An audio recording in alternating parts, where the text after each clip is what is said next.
One of the most exciting PLEs that WWE has to offer annually is happening this weekend in Money in the Bank. And we're going to do what pretty much every YouTube channel and every Twitter account is doing right now. We're going to try to predict how these matches are going to end. Now, before we get started, do me a favor, hit that subscribe button. Let's get into this. So we're going to start off with the match that I assume is going to start off the show, and it is the Women's Money in the Bank match. We're going to let the ladies go first, okay? And this match involves Naomi, Zoe Stark, Chelsea Green, Tiffany Stratton, Lyra Valkyria, and Io Sky. So for this match, my pick is pretty much what everybody else in the wrestling community believes it is, or at least 99.9% of the people believe it is. It's going to be Tiffany Stratton. Yes, this weekend is going to be Tiffy time, and there's so many good reasons as to why she should win that briefcase. For one, she's already over with the fans. She's amazing in the ring, so it just makes sense to reward her for that. And also, if they give her that Money in the Bank briefcase and she's able to customize it, turn it pink, add some little bedazzle to it, it's going to be a hot item when it comes to merchandise being sold at WWE. And if they get some briefcase earrings, some briefcase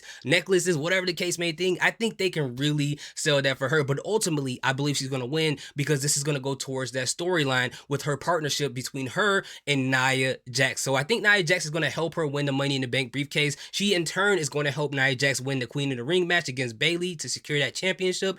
And there'll be like a really close bond, a close friendship. And I think when it comes to the point, maybe 3-6 months down the line where they're going to have them turn on each other, I believe that Tiffany Stratton is going to cash it in on Nia Jax at the end of one of her title matches. Now, outside of the reasons as to why Tiffany Stratton should win this match, I have reasons as to why her opponents in this match should not win this match. So let's go through each one of them. So starting off with Io Sky. I think the obvious thing is she won the Money in the Bank contract last year. She had her moment. So to have her win two years in a row, I don't think the fans are going to like that at all. It doesn't make any sense, and they're going to get a whole lot of backlash. But what I think is going to happen is Damage Control is going to try to help her win this match and probably get attacked by Nia Jax while Nia Jax is trying to help Tiffany Stratton. Io Sky is going to lose this match and add more heat to her having these issues with Damage Control, which eventually will make them break up, and she will turn on Dakota Kai and Kairi Sane. And unfortunately, they don't really have much going on, and I think that's what's going to happen. Now, the next person we have, Lyra Valkyria. Now, I like her. She's great in the ring. She has a great presence. She's going to be a huge star in the future, and WWE has strapped a rocket ship to her back. They're pushing her up to the moon. But I think at this point is where she's got to land, okay? I don't think it makes sense for her to win that now. She just came to Monday Night Raw not too long ago, and to have her win this will be just way too soon. It'd be way too soon. And I think her and Naomi are a testament as to why they need a mid-card championship for the women on the main roster. I think either her or Naomi will make great inaugural champions when it comes to those mid-card titles. So until then, I think she should hold off until they build her up in the future to become a future star. Now, speaking of Naomi, I think with Naomi, I don't think they're ready for her to do it. Now, I will say this. In the ring, Naomi has gotten better. She has. She's added new moves to her repertoire. She's done some new things. But I don't think it's her time yet. But if they come out again with the mid-card championship, which I think they should, and I've been vying for a long time, she should definitely get that. Now, Zoe Stark, it makes no sense at all for her to win this Money in the Bank briefcase at all. She would definitely be a dark horse and a surprise if this happens. But if we're going to look at the storyline that's being told with her and Shayna Baszler and Sonya Deville, it looks like that they're going to keep losing until they recruit Sonya Deville as their manager. Because Sonya Deville did say weeks ago that if they don't recruit her, then they'll never win. So we saw Shayna Baszler lose at Battleground. We saw the both of them lose at Clash at the Castle. So now it is time for Zoe Stark to lose her own individual match. And I think eventually they're going to partner up with Sonya Deville. And I think that's when they're going to start to rack up their wins. Now, looking at the last person, Chelsea Green, okay? She is one of the people that is super over with the fans, but I don't think WWE, the way that they're booking her, believe in her as much. They're not taking her seriously. She's just a comedic person who's pretty much jobbing and taking a lot of slams and things like that. Now, I think she's going to do some amazing things in this match to make fans believe that she's going to win this match,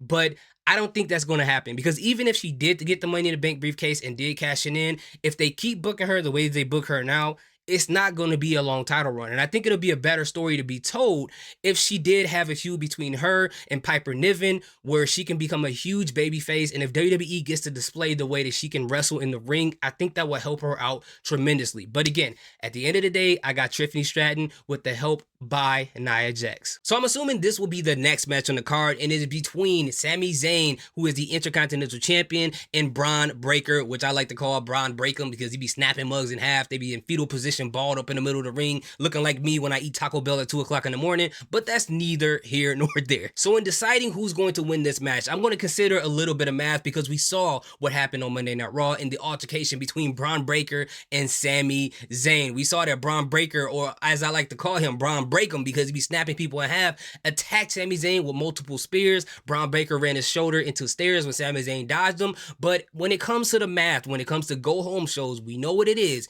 Whoever stands tall at that pay-per-view, they shall fall. And I think it's time for Braun Breaker to fall. Now, I don't think that he's going to lose clean. I think we're going to get a pretty long match. I think it's going to be really, really good. I think this is one of my matches that I am super excited to watch. But I think, and I would not be surprised if this match ends in a DQ because of interference by Sheamus or Ludwig Kaiser, or maybe both. And I think this is going to turn into a triple threat or maybe a fatal four-way for that IC championship, because I really believe they want to circle back around with Sami Zayn versus Chad Gable. Now, I know it's happened multiple times. I know Chad Gable is preoccupied with the Wyatt Six, but I think somehow, some way, they're going to have Chad Gable take that title off of Sami Zayn. So next up, we have a match for the World Heavyweight Championship between the current champion Damian Priest versus Seth freaking Rollins. And this match is really interesting because Money in the Bank 2023, we had Seth Rollins versus Finn Balor, where Seth Rollins was the champion. This time we got him against Damian Priest, who Damian Priest is the champion, which this all goes full circle. And the reason why I'm picking who I'm picking is because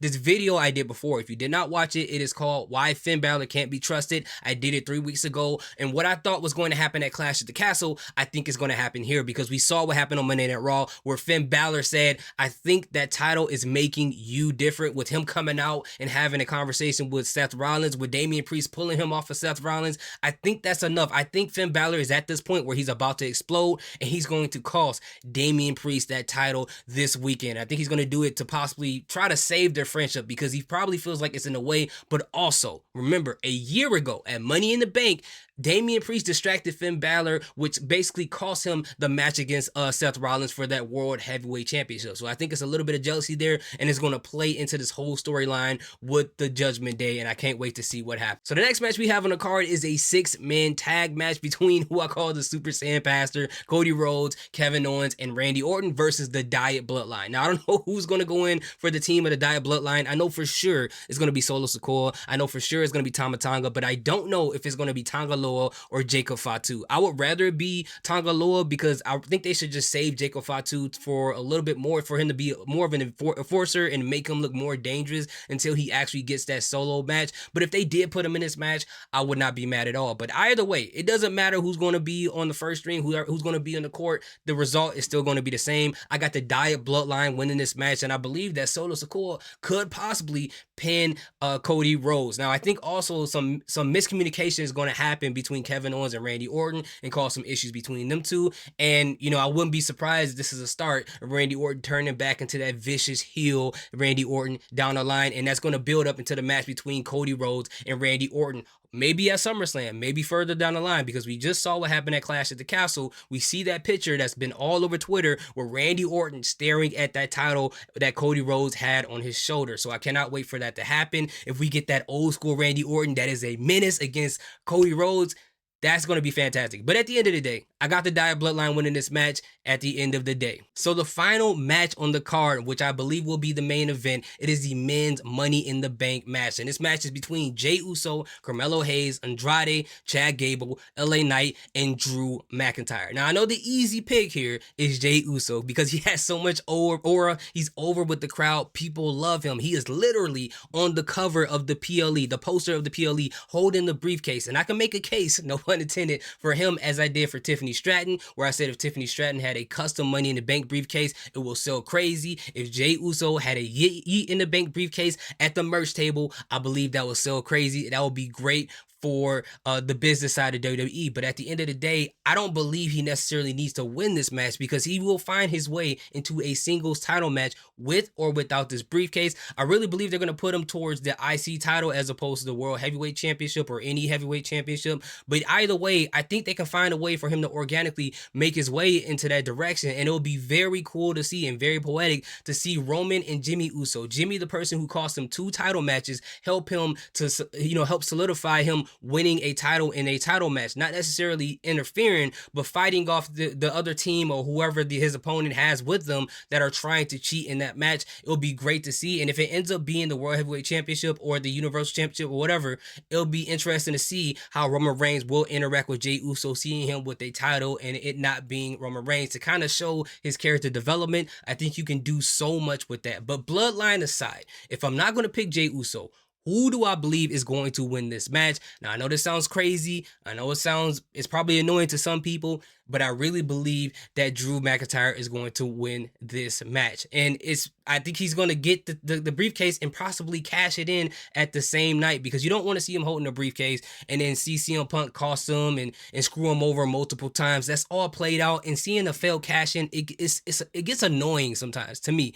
If it doesn't make sense, it gets really annoying. So I think that can make sense for Drew McIntyre in my personal opinion. And I know some people may say that he already had an opportunity to win the title. It just happened not even a month ago. Why give him multiple opportunities? It gets annoying, but I think they can go in that direction. But if they don't, I can see them going Jey Uso, and for the reason mainly because of the brand math that I have. If I believe that Tiffany Stratton is going to win her Money in the Bank briefcase and she's on SmackDown, I can't see them having Carmelo Hayes or LA Knight or anyone on SmackDown winning by having a man and woman on SmackDown winning both briefcases. So it has to be somebody on Raw. So I'm gonna look at these opponents in this match and tell you guys why I don't think they're going to win. Carmelo Hayes, I just said it's the brand math. It may be a little too early for him.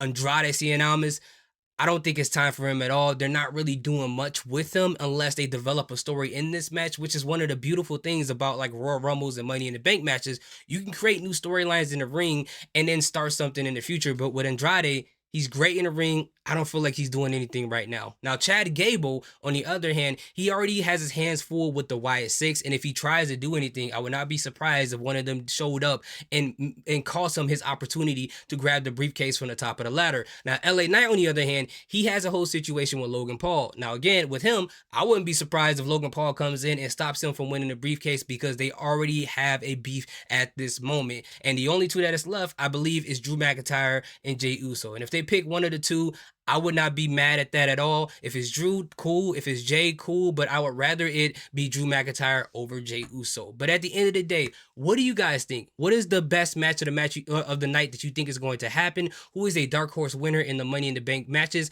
Let me know in the comment section. I appreciate each and every one of you guys. Salute, peace, have a good day.